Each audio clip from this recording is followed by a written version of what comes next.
Good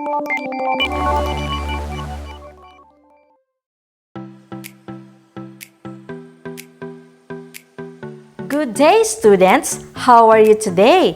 I am Teacher Joanne, your teacher in TLE Beauty Care 10.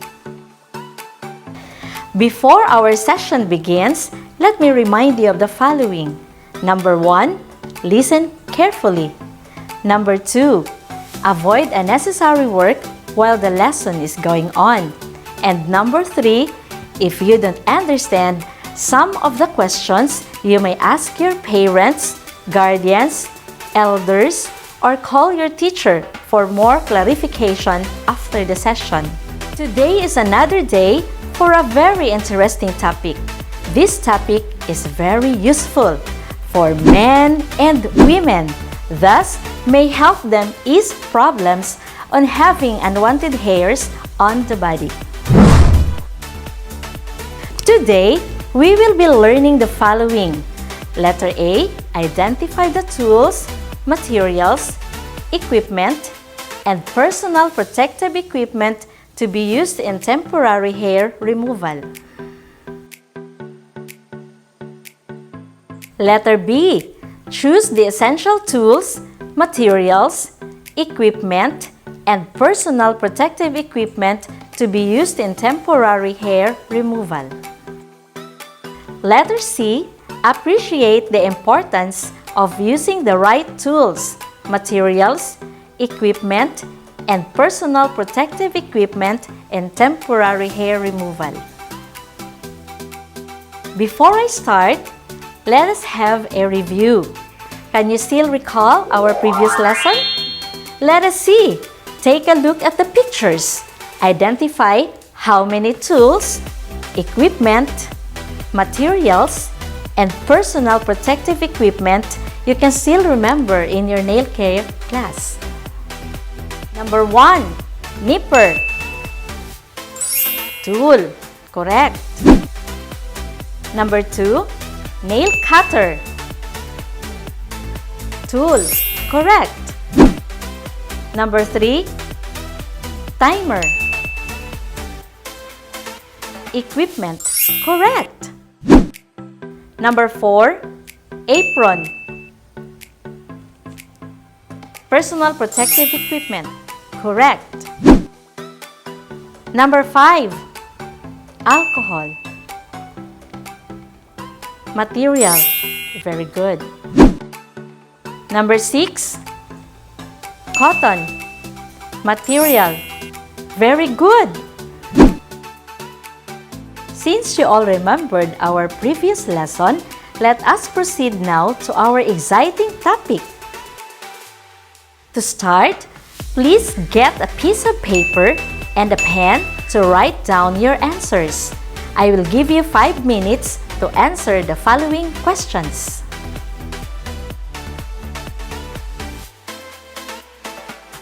Number 1. Have you experienced plucking your hair? How did you pluck your hair? What did you feel? Number 2. What do you think are the tools, materials, equipment, and personal protective equipment to be used in performing temporary hair removal? Name at least 2 for tools, 2 for materials, 2 for equipment, and 2 for personal protective equipment. Your time starts now.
Alright, time is up. So, probably your answer is yes, by shaving or plucking. And it's painful. Ouch! The tools that you have used for plucking are maybe shaver and tweezers. The materials that you think are maybe wax strips, alcohol, talcum powder, and lotion. The equipment may you have known are magnifying lamp and facial bed. And lastly, the personal protective equipment you may have in mind are face mask, face towel, and gloves. For better understanding with the discussion today, let us familiarize the terms being used in this topic. Number 1. Plucking, an act of removing by means of pulling. Number 2. Protective is a shield or something that can protect. Number 3. Implement is another term for tool. 4. Fixtures means fixed in place or equipment. And 5. Consumables are the materials. Let's have our first activity, which is entitled, What Am I? Identify the name of each picture of tools, materials, equipment, and personal protective equipment to be used in temporary hair removal. Choose your answers on the word bank given. I will give you 5 minutes to answer this activity. Your time starts now.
Okay, time is up. And the answers are number 1, tweezers. Number 2, alcohol. Number 3, magnifying lamp. Number 4, face towel. Number 5, gloves. You've got it right! For our activity 2, it's entitled, Where Do I Belong? Please get your module and scan on page 3. Identify and classify the following items in the word bank according to their purpose by listing them in the columns in Table 2. Write only 2 items for the first column, 4 items for the second column, 2 items for the third column, and 3 items for the last column. I will give you 5 minutes to answer this activity. Your time starts now.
Time is up! And the answers are in column 1, under implements are shaver and tweezers. In column 2, consumables are lotion, alcohol, wax strips, and talcum powder. In column 3, fixtures are facial bed and magnifying lamp. In the last column, the personal protective equipment are face mask, face towel, and gloves. Very good! I know you got the right answers.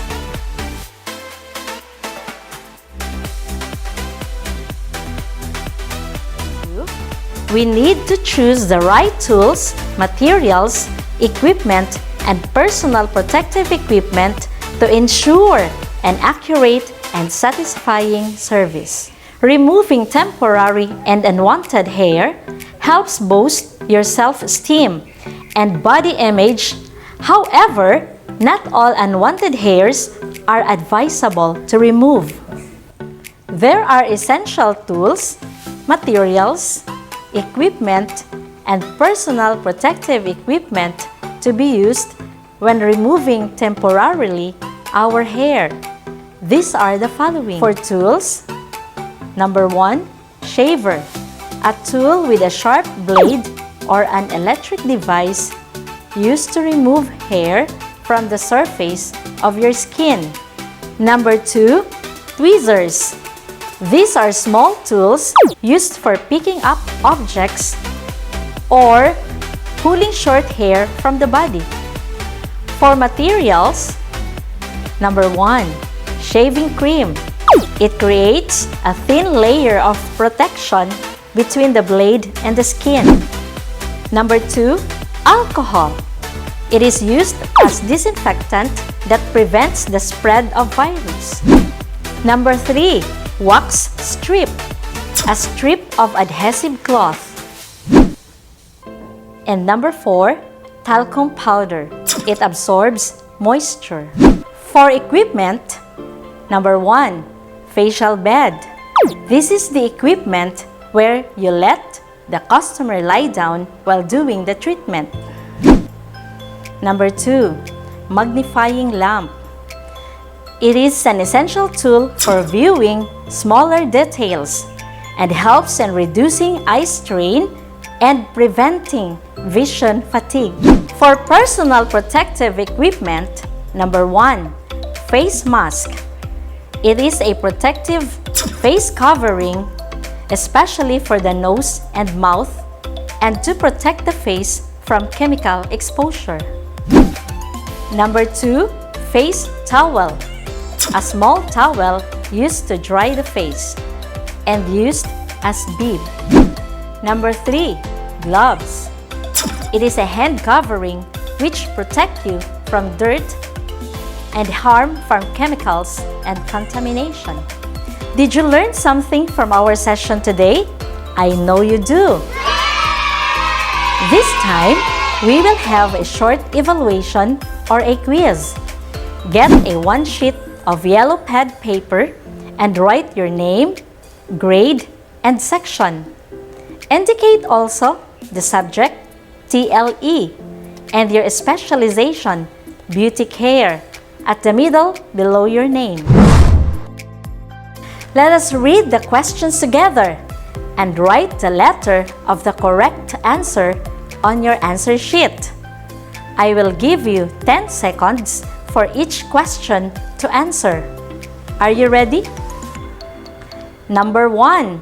What tool is used for shaving the hair off the face or body? Letter A, laser. Letter B, razor. Letter C, tweezers. And letter D, shaver.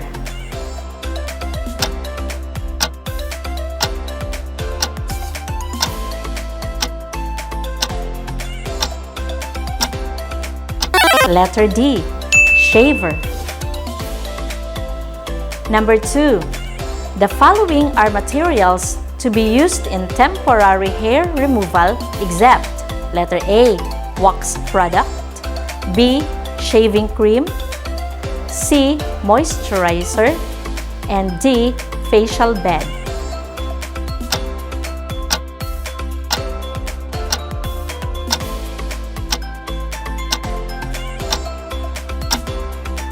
Letter D, facial bed.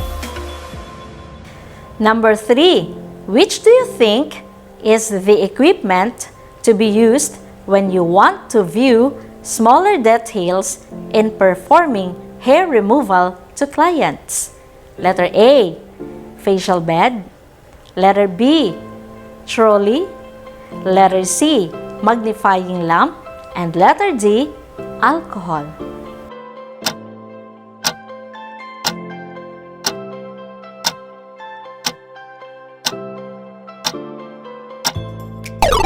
Letter C, magnifying lamp. Number 4, below are very essential personal protective equipment except letter A, towels. Letter B, apron. Letter C, face mask. And letter D, gloves.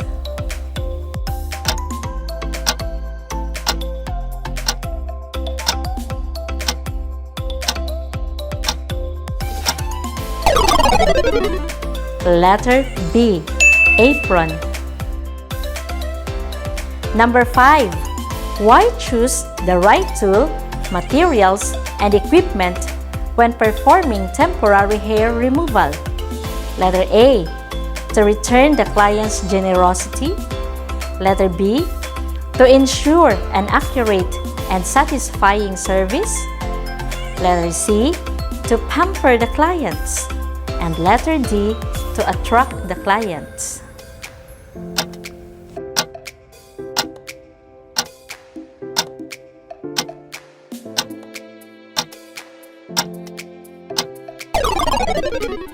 Letter B, to ensure an accurate and satisfying service.